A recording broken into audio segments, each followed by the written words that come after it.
Hello and welcome back to the van conversion series. In this video, I'm going to be talking you through how my premium off-grid system works from the perspective of a newbie who has never done electrics before. The reason I was able to do this was thanks to a lot of online research, as well as trawling through this book and all the manuals associated with the devices I'm using, and being provided a bespoke wiring guide by the suppliers of this Victron equipment, Noma, who helped me design the system, simplified the installation process, and guided me in the configuration at the end. It truly was an end-to-end service that I cannot fault, and links to all of the equipment I'm using as well as their website can be found in the description below. But before we get stuck into this, just a couple of caveats. First, this is not a build-along video. The order in which I'm explaining this system is for clarifying how it works, not for how it should be installed. This information can be found in the wiring guide. Secondly, I'm purposely omitting cable sizes and fuse sizes both to simplify things and because these should be sized according to your own system and needs. So I do not recommend trying to identify what I'm using in this video to spec out your own system, because again, it can all be found in the wiring guide. Third, I have to give credit to Greg Virgo for not only inspiring to make a video in this style, but for creating videos that explain the fundamentals of electrics incredibly well. This video is not a copy of his, but rather a Victron specific view of an off-grid system that purposely omits information that is best found in his videos, all of which can also be found in the description. And finally, myself or Noma cannot be held responsible for any damage or injury caused as a result of trying to follow this video. Always do your own research, read manuals and schematics, and understand the basics of electrics before blindly following some long-haired buffoon on YouTube. Thank you. Thought you'd like that. And of course, while this system works perfectly, I am also open to critique. All I ask is that you make it constructive so that people watching this video in the future can actually benefit from it. So let's get stuck into it. So this is the exact layout of everything on the main electrics board in my van, and you're right to be feeling overwhelmed by this right now. But remember, this doesn't get connected overnight. We'll be working on one connection at a time, and as you'll see, it actually becomes pretty easy to understand by the end of it. So let's strip it all back and start just with the batteries. I'm using two 200 amp hour Victron lithium 12 volt batteries for this. I'm not qualified to describe the differences between the different type of batteries, other than to say I just wanted to get the best performance battery I could get my hands on, and for that I certainly paid the price. So these 200 amp hour batteries can be linked together to create a 400 amp hour system by connecting the positive and the negative terminals together, which is referred to as a parallel connection. The alternative to this is to wire them in series by connecting the positive terminal of one to the negative of the other. The outcome of this is, instead of combining the storage to 400 amp hours, it doubles the voltage output from 12 volt to 24 volt. But my system doesn't require this, so we're just going to stick to a parallel connection. Now technically, just by linking the batteries together like this, we've already got a 12 volt circuit here that we could start linking things to. The problem is, we have got so many connections to make that we would quickly begin stacking up on the lugs of the terminals and making a right old mess of wires in the meantime. And so instead, what we're going to do is send the energy to a bus bar, which is basically a strip of metal that we can bolt other connections to. Now, one of the things you need to be very careful of with electrics is proper fuse and cable sizing, because if too many amps go through a wire, it will begin to burn and cause a fire hazard. So not only do we need to make sure the wire is spec'd appropriately for the device on the other end, but we need to make sure that if the device were to develop a fault and begin drawing too many amps, we have a means of cutting off the energy before the wire begins to burn, which is exactly what fuses are for. A fuse needs to be spec'd so that it will blow before the wire starts burning. For example, if you've got a cable that burns at 15 amps, you want to choose a fuse that blows around about 70% of that current. So perhaps you could choose like a 10 amp fuse, for example, or maybe even less. But of course, when sizing this fuse, you also want to make sure that it's higher than the device you're powering, otherwise it's just going to blow the fuse every single time the device is turned on. This sort of information regarding wire diagrams and fuse sizing is exactly what the Noma Bespoke Installation Guide and Wiring Diagram provides. And so if you're building a bespoke system and want to sanity check these numbers, there is no better resource than this. Anyway, back to the bus bar. If we begin linking devices to this bar, as I've just explained, we're going to need to add fuses to each of these wires, which is absolutely fine, except if one of them blows, they could be difficult to find or replace depending on where they're located along the wire.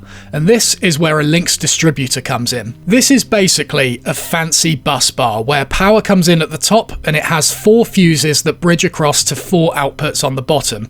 This means that if a fuse blows, not only is it easily accessible and easy to find, but a little red light is illuminated on the front of the unit which highlights which circuit has gone. And so instead of linking everything directly to the batteries, we now have a way of distributing the power to other devices through a much more organised and consolidated system. But before adding devices, we need to complete the circuit to this distributor. Firstly, you can see we've got a cable running between the batteries and the distributor which is lacking a fuse, so let's pop one of those in there. Secondly, if I need to do a little bit of work on the rest of the system, I want an easy way to disconnect the batteries, and so we're going to put a switch up here to cut the live feed from the batteries to the rest of the system. I could of course just take the fuse out, but having a switch here just makes things much easier. Now, one thing we need to be aware of here is voltage ripple. Again, I'm not really qualified to explain what this is or all of the reasons that cause it, other than to say that one way you can mitigate it is to ensure that your positive and negative cables are the exact same length, which includes the length of any fuses and switches along each wire. So before we connect the negative from the Lynx distributor to the battery negative, I'm going to measure the length of the positive wire and cut the negative wire to the exact same length. One other detail I need to add here is to make sure that the negative is returning to the opposite side of the battery bank that the positive is pulling from. This ensures an even draw across both batteries, or even more batteries if you've got more than two, which wouldn't be the case if the positive and negatives feeding the rest of the system were connected to the same battery. And the final thing we need to add to this initial circuit is what's called a shunt. In really simple terms, this is what provides me with a voltage reading for the batteries, which allows me to determine how much power they have remaining and display this elsewhere in the van. And this has a temperature sensor on it that's linked to the positive terminal of the battery bank. And so that's the heart of the system complete. So let's begin connecting things to it.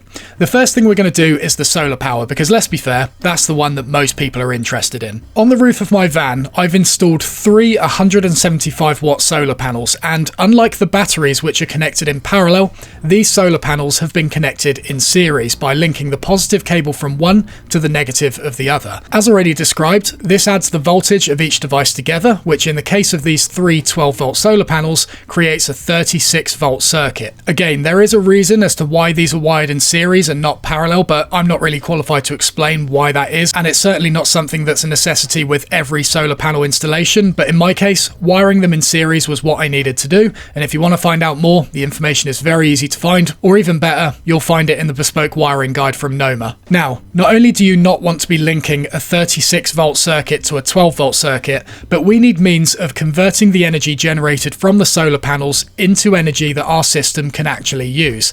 And this is what an MPPT controller does. Now, these devices are not created equal, and you'll need to get one suited to your system, but the installation itself is very straightforward. You simply connect the positive and negative feeds from the solar panels into one end, and the positive and the negative feeds from the output to the Lynx distributor, which feeds the rest of your system. Of course, using the correct size cable and fuses along the way. Now, obviously, these solar panels are going to be generating power throughout the day, which could be a problem if I plan on working on the system later down the line, because while I do have a switch to turn off the battery power, this will not stop solar power from coming in. So somewhere along this solar power input, we need to create an isolator switch, which in my case is a double pole isolator which cuts both the positive and the negative feeds together. These things are a little bit confusing to wire in, but Greg Virgo's got a very good video on the topic, which I'll link in the description below. Now, the other thing I added to this circuit was an MCB, which is basically a fuse, but instead of needing to be replaced when it blows, you just flick the switch back to its original position. You've probably seen these in your house somewhere. Just to be clear, this isn't actually something that was included in my wiring diagram, and when I had a call with a Noma engineer while doing the final install,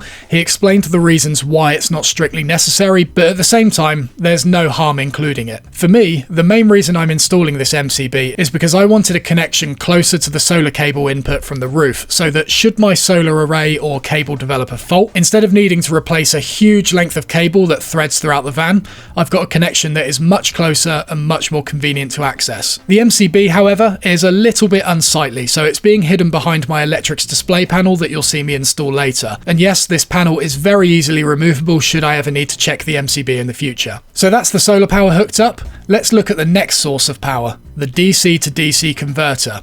This device takes power from my van battery and uses it to charge the rest of my system. And before you ask, yes, it's configurable to only draw power when the van is running, because the last thing I'd want is for it to drain the van battery and make it fail to start. This again is linked into the Lynx Distributor via a correctly sized fuse and cable, and we've also got a fuse between the van battery and the DC to DC charger, which I've housed under the passenger seat in the driver's cab. So that's 2 sources of power hooked up. Now we need to do the third, and this is the fun one. What we're using for this is called the Victron Multiplus 2, which is both a charger and an inverter in one unit. Now for a bit of context here, an inverter converts DC power into AC power and vice versa. Again, I'm not going to sit here and pretend I know how this works, I'm just going to describe the use cases for it. So here it is. I've already attached a shore power inlet to the side of my van, which will allow me to plug the van into sockets at my workshop or at campsites when I'm on the road.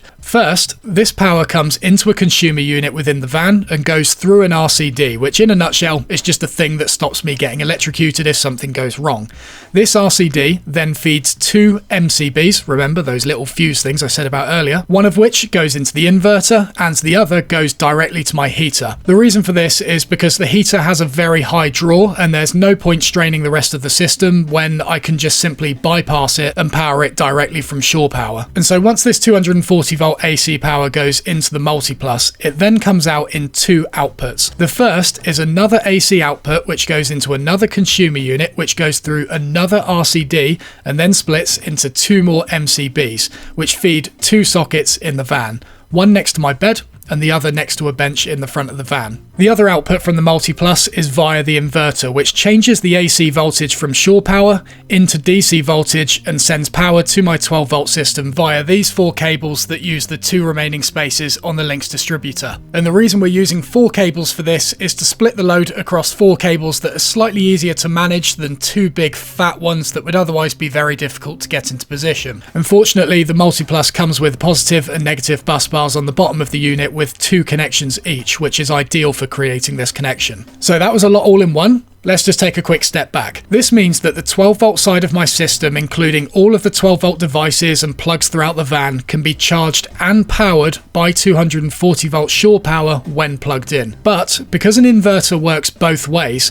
when I'm off grid and I don't have access to shore power, the 12 volt side of the system can send power through the inverter, which converts it to 240 volt, which then allows me to power the 2 sockets within my van from the 12 volt side of the system. Just for clarity, it does not power the heater that I previously mentioned with 240 volt because this is linked to the consumer unit before the Multiplus. However, the heater I'm planning on using can also be powered off the 12 volt side of the system for when I'm off grid, but like I said, it has quite a high draw on it that I'd like to have the option to bypass if possible. So that's the third source of power for the main 12 volt system, and you can see why I left it till last. It's kind of complicated, but also quite simple and consolidated when you consider what this device is capable of doing. So now we've discussed all the means of powering the system, let's start talking about the loads. We've already covered the 240 volt loads that are powered via the inverter that feeds to the 2 sockets, so now we're going to focus on the 12 volt loads.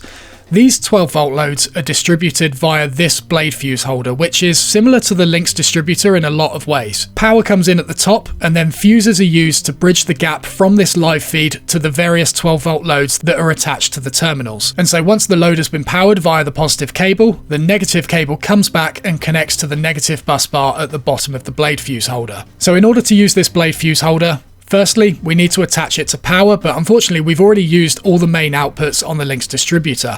But what we do have is an available connection on the side. Now this is normally reserved for linking multiple distributors together or for adding various other devices that, to be honest, I'm not too familiar with. But in this case, we're going to use that extra connection to link it to the 12 volt distribution board. Of course, the trade-off we have here is that we don't have the benefit of using the built-in fuse holders that the Lynx Distributor offers, so we're going to need to add a fuse somewhere along this line, preferably as close as possible to the Lynx. And as before, we want to make sure that our positive and negative cables are of equal length, and so when attaching the negative bus bar on the bottom back to the Lynx Distributor, make sure to size it accordingly. Now I'm not going to go into depth on the 12 volt distribution panel here because it's both out of the scope of what we're covering in this video, and Greg Virgo's already got a great video explaining it, which I'll link below. So now we have chargers such as an MPPT, a DC to DC converter, and a Multiplus hooked up. and we've got our loads hooked up to the Multiplus and the 12-volt distribution panel. The final thing we need to do is get our system monitoring in place. Now, one thing I glossed over at the start of this video when talking about the batteries is how careful you need to be with them, especially when it comes to lithium. My batteries in particular need to be linked up to something called a BMS, which stands for Battery Management System. This BMS reads real-time data sent from the batteries and reacts to faults such as extreme temperatures and voltages, among many other things, and acts accordingly to prevent damage to the batteries, and does this through a number of ways. First, if we look at the front of the unit, we've got various pins that we can connect things to. The easiest one to get out of the way first is the power positive, which is what's used to actually provide the BMS with power. So this simply gets connected to the Lynx Distributor via a fused cable. Of course, when supplying something with power, you also need a negative cable, which you might think comes from this pin. However, according to the manual, it does not. Instead, the negative comes from this port, which links to the terminal at the bottom of the Multiplus, which, in addition to providing ground, also lets the BMS communicate with the Multiplus in the event of a fault. So when a fault with the battery begins to occur, the BMS can send out a signal via the pre-alarm pin, which allows you to hook up an alarm which warns you of an imminent system shutdown. And so for this, I found a 12-volt audible and visual alarm that's mounted just above the BMS. And again, because this alarm obviously requires power, it needs a negative cable to complete the circuit, which is a perfect opportunity to use the battery negative pin on the BMS to keep everything consolidated. Cool, so now we're at a point where should the battery develop a fault, an alarm starts shouting at us and we can run and shut off the battery isolator switch to prevent them getting damaged. But what if we're not around to hear the alarm? Or what if the voltage starts dropping so low due to an increased power draw that by cutting off the power, yes, we're stopping it getting any lower, but we're also preventing the batteries from being able to be charged back to a safe state. This is where the load and the charge disconnect signals come in. Again, much like everything else I've covered so far, I'm going to explain this in very top-level detail, and so we'll kick things off with the load disconnect, as it's the most straightforward one. If we have an increased load that's pulling too much power from the batteries and is about to cause damage to them, we need a way of closing off that load automatically. And we have two places on this board that are feeding loads. The first is the inverter, which is feeding our two sockets in the van, but fortunately this is already linked up via the RJ45 cable, and the BMS will turn it off in response to a potential fault, which leaves us with one remaining source of loads, the 12-volt distribution panel. To shut off power to this 12-volt distribution panel without affecting any other circuits, we're going to be using this, which is called a Smart Battery Protect. This is effectively a switch that when power is applied to it, allows power to pass through, and when power is removed from it, it prevents the power from passing through. So by placing the Smart Battery Protect before the 12-volt distribution panel and linking it to the BMS via the load disconnect pin, now whenever the loads are getting a bit out of hand, it can cut the signal to the Smart Battery Protect, which then stops power from passing through, and the RJ45 cable handles the inverter. This not only saves the battery voltage from dropping too low, but it also keeps the charge inputs open to help the batteries recover. And so saying all that, you might be able to see why I linked the BMS to the Lynx Distributor instead of the blade fuse holder right next to it, because otherwise, in the case of a load disconnect, it would just end up disconnecting itself. So that's the load disconnect pin sorted. The charge disconnect pin, on the other hand, is the opposite of this. In the case of excess charge coming into the batteries, the BMS needs to be able to shut them off. Again, while the inverter is a source of loads, it's also technically a source of charge as well, and so we need to be able to shut that off, but again, the RJ45 cable is going to be able to handle that, which just leaves us with the MPPT and the DC to DC charger. And this is where it gets tricky. Starting with the MPPT. This has a port on the bottom for a VE direct cable, which is primarily used for system monitoring. However, by using a VE direct non-inverting cable, you can also use this port to turn off the MPPT with the Charge Connect port on the BMS. The downside is, you can no longer use this port on the MPPT for system monitoring, which in my opinion is the most fun and interesting part of all of this that I'll be showing you shortly. And so instead what I'm going to be doing is using another Smart Battery Protect, which works exactly the same way as the other device that cuts off the loads. When the battery voltage is too high, the BMS is going to cut power to the Battery Protect, which then cuts the line from the MPPT to the Lynx Distributor. Now, you'd think the same principle applies to the DC to DC charger, but after doing a bit of reading, it does not. The The thing is with these DC to DC chargers is that they're designed for voltage to flow both ways so that two systems can supplement each other. However, with smart battery protects, while they do allow a small amount of current to pass backwards through them to power devices not directly connected to the main distribution system, an excessive voltage that passes backwards through the battery protect could damage it. So even though I'm going to be configuring my DC to DC charger to be a charger only, which means it will not allow power to run backwards through the device, it's still not something I want to be messing around with, and I want to be doing this with good practice. Fortunately, Victron do another cable for this which has a lovely name. It's called the Orion TR DC to DC Charger Isolated Remote Cable, which is designed to turn off the charger using the remote switch on the bottom of the unit. Of course, I'm already using the charge disconnect pin on the BMS, and so what I did was add a 3-way Wago connector along this cable, which allowed me to split the signal to feed both the Smart Battery Protect after the MPPT and the DC to DC charger. And so now, if charge gets out of hand, the RJ45 cable cuts off the inverter, the Smart Battery Protect cuts off the MPPT, and the remote cable cuts off the DC to DC charger. And so now all that's left to do is wire in this, the Servo GX, which is commonly described as the brains of the system.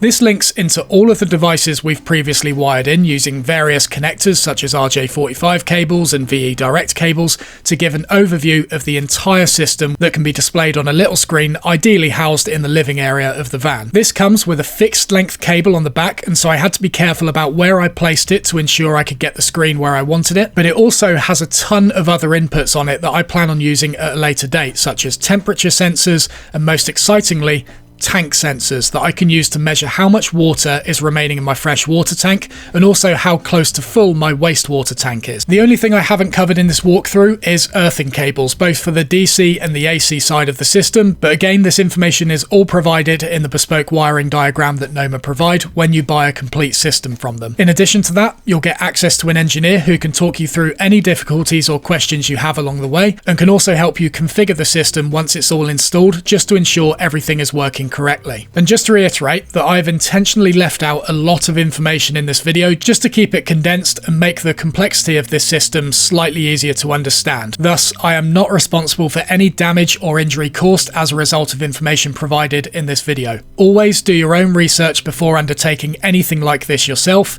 read manuals, look at schematics, and ideally reach out to a professional if you have any questions. That said, the wiring diagram provided by Noma provides a brilliant foundation for learning this kind of thing and is what allowed me to go from zero knowledge in electrics to a full off-grid system in my van in a matter of weeks. You'll find their website in the description below, as well as a link to their book, which has proven invaluable to me while learning about how to convert a van. I very much hope you enjoyed this video and learned something along the way.